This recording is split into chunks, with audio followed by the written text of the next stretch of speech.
नमस्कार, जय श्री कृष्ण। माया करिश्मा पेसवाणी है मुझे चैनल के यानी कृष्ण कृपा केवलम में तव्हां सभिनी जो स्वागत है। तव्हांजो पंहिंजो चैनल जिते तव्हां ॾिसंदा आहियो सिंधी कथाऊं ॾिणवार ऐं ॿी बि घणेई जानकारी सभु पंहिंजी मिठड़ी ॿोली सिंधीअ में। अॼु जो वीडियो हिकु पलव जो वीडियो आहे। हीअ हिकु रिक्वेस्टेड वीडियो आहे। पाण घर में कहिड़ी बि पूॼा या आरती खां पोइ जो प्रार्थना चवंदा आहियूं या जो अरदास पढ़ंदा आहियूं हुनखे पाण सिंधी पलव चवंदा आहियूं।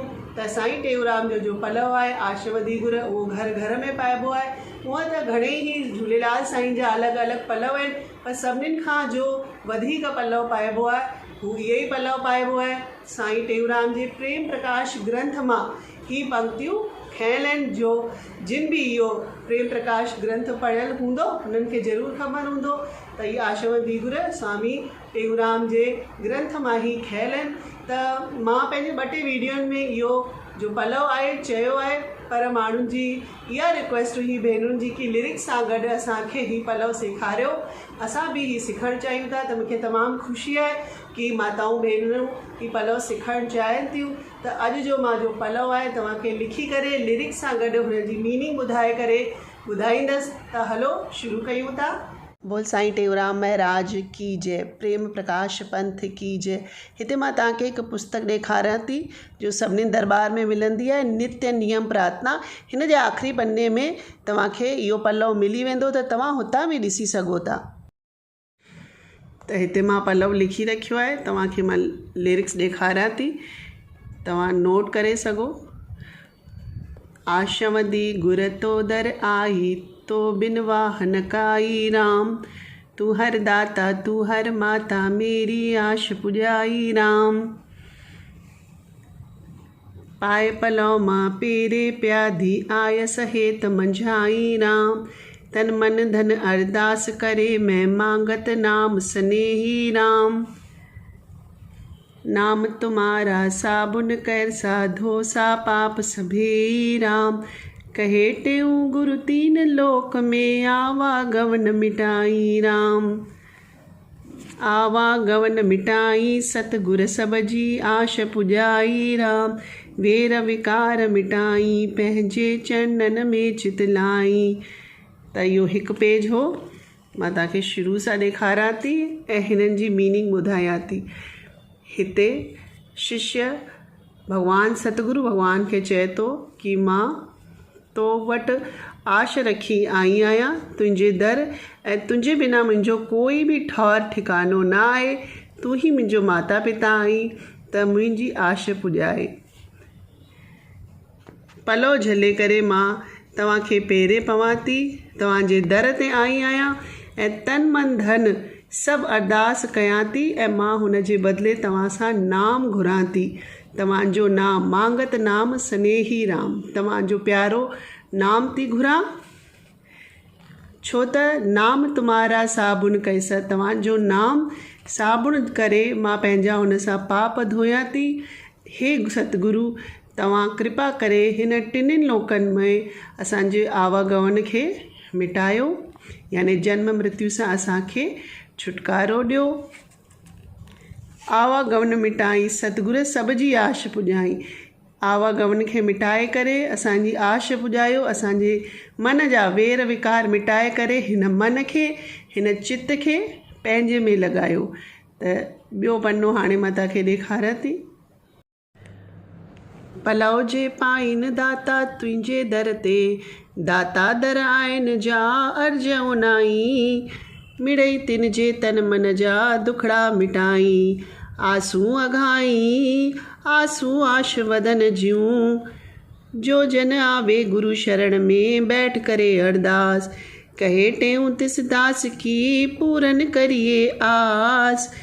दुख दर्व सही दूर हो लगे नयम की त्रास, कार्य हो वन राज संशय कोई ना रहे। सतगुरु मुझको दीजिए प्रेम भक्ति विश्वास, कहे टेऊं नित सुमत दीजिए संतन में विश्वास। जे चाही सुख आपना त कर साधन जो संग, आदि अंत छुटे नहीं गुरु नानक निर्मल रंग। त हिन लाइनुनि में छा था चवनि, पलव जे पाइनि था दाता तुंहिंजे दर ते, दाता दर आहिनि जा अर्ज उनाई। जो तुंहिंजे दर ते पलव झले बीठा आहिनि हुननि जा अर्ज उनाई, हुननि जी आश पूरी करी। मिणई तुंहिंजे तन मन जा दुखड़ा मिटाई, आंसू अघाई आश वदन जूं। जो आश रखी तव्हां वटि आया आहिनि हुननि जे तन मन जा हे सतगुरु दुखड़ा मिटाए। हिते त हिंदी में लाइनूं आहिनि। जो जन आवे गुरु शरण में बैठ करे अरदास, कहे टेऊं दिस दास की पूरन करे आर। जो सभु कुझु पंहिंजो तन मन धन न्यौछावर करे गुरु शरण में वेही करे अरदास था कनि त टेऊंराम स्वामी चए था, कहे टेऊं तिस दास की पूरन करिए आस। हेरे दास जी इच्छा पूरी कयो। दुख सर्व ही दूर हो लॻे न यम की तास। हुन शिष्य जा दुख सभु दूर थी वेंदा ऐं हुनखे यम जी मार न लॻंदी। हुन जा कार्ज सभु रास थींदा। कार्ज हुअनि राज, संशय कोई ना रहे। हिन ॻाल्हि में को बि शक न आहे। जो सतगुरु जे शरण में अचे थो हुनखे यम जी त्रास न लॻंदी। ऐं हिते अॻियां चए थो कि सतगुरु मुझको दीजिए प्रेम भक्ति विश्वास, कहे टेऊं नित सुमति दीजिए संतन में विश्वास। अॻियां हू घुरे थो कि सतगुरु मुंहिंजे मन में प्रेम भक्ति विश्वास ॾियो, हेड़ी सुमत ॾियो कि मां संतन में विश्वास करे सघां। जे चाही सुख आपना त कर साधन जो संग। अगरि तूं पंहिंजो भलो चाहीं थो त साधन जो संग कर, जो अंत समय ताईं न छुटंदो। त हाणे मां नेक्स्ट तव्हांखे पन्नो ॾेखारियां थी। हिते घणे माण्हू हिते ही पलव ख़तमु कंदा आहिनि, पर अॻियां बि कुझु माण्हू पलव हिनखे कंटिन्यू कंदा आहिनि, उहो बि मां तंहिंखे ॾेखारियां थी। संत मिलिया परदा खुलिया टूटा बंधन सारा, ग्वाला राम साहिब कहे सहजे भया प्रकाश। सतगुरु बीठी करया अरदास, देने वाला एक गुरु मांगे वाले लख करोड़। इतना दिया करो जा में ग्रस्त समाए, मैं भी भूखा न रहूं साध न भूखा जाए। आज भी तेरा आसरा कल भी तेरी याद, सतगुरु बाबल मुखे घड़िए घड़िए तेरा आसरा। अवगुणन जी यार करे सतगुरु पंहिंजी भक्ति लाइ, पिता जाणी ॿारनि जी भुल चुक माफ़ कंदा। त हिते चवनि था संत मिलिया परदा खुलिया। जॾहिं सतगुरु जी कृपा थींदी आहे त संत मिलंदा आहिनि जो पंहिंजो अज्ञान रूपी परदो खोले छॾंदा आहिनि, जंहिंसां संसारिक बंधन कटिजी वेंदा आहिनि। ग्वाला राम पंहिंजे सतगुरु खे चवनि था कि हाणे सहजो भया प्रकाश, हाणे अज्ञान रूपी परदो खुली वियो आहे ऐं मूंखे प्रकाश मिली वियो आहे। सतगुरु बीठी कया अरदास, तव्हांजे दर ते अरदास कयां थी। छो त ॾियण वारो त हिकु सतगुरु आहे, लेकिन घुरण वारा घणेई लख ई करोड़ आहिनि। हिन करे हेतिरो ॾिजो कि जंहिंमें मुंहिंजी गृहस्थी समाए रहे, मां बि बुखो न रवां ऐं साध न भूखा जाए। यानी घर मां कोई बि साधु अतिथि बि बुखियो न वञे, हेतिरो असांखे ॾिजो। अॼु बि तेरा आसरा कल बि तेरा आस। अॼु बि तव्हांजो ई आसरो आहे हिन दासीअ खे, ऐं सुभाणे बि तव्हांजो ई आसरो आहे। सतगुरु बाबल ॿियो त छा चवां, घड़ीअ घड़ीअ मूंखे तो ते ई आसरो आहे।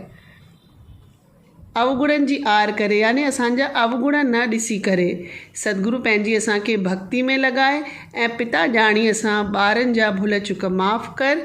ऐं नेक्स्ट मां तव्हांखे ॿियो ॾेखारियां थी।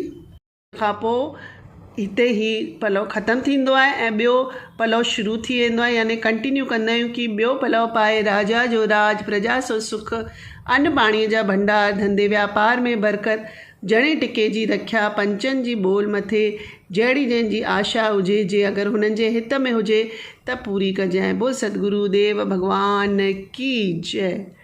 त ही हो अॼु जो वीडियो पलव जो। तव्हांखे कीअं लॻो मूंखे ज़रूरु ॿुधाइजो। साईं टेऊंराम जा ॿिया बि भॼन मां विधा आहिनि, जीअं त चौथ जो भॼन आहे डोडे चटणी वारो ऐं प्यारी प्यारी राधा वारो, उहो बि मां विधो आहे। तव्हां ज़रूरु चेक कजो ऐं मूंखे कमेंट करे ॿुधाइजो कि अॼु जो वीडियो तव्हांखे हेल्पफुल लॻो या न। त वरी मिलंदासीं हिकु नई जानकारी सां, तेसि ताईं मोकल थी वठां। जय झूलेलाल, जय श्री कृष्ण।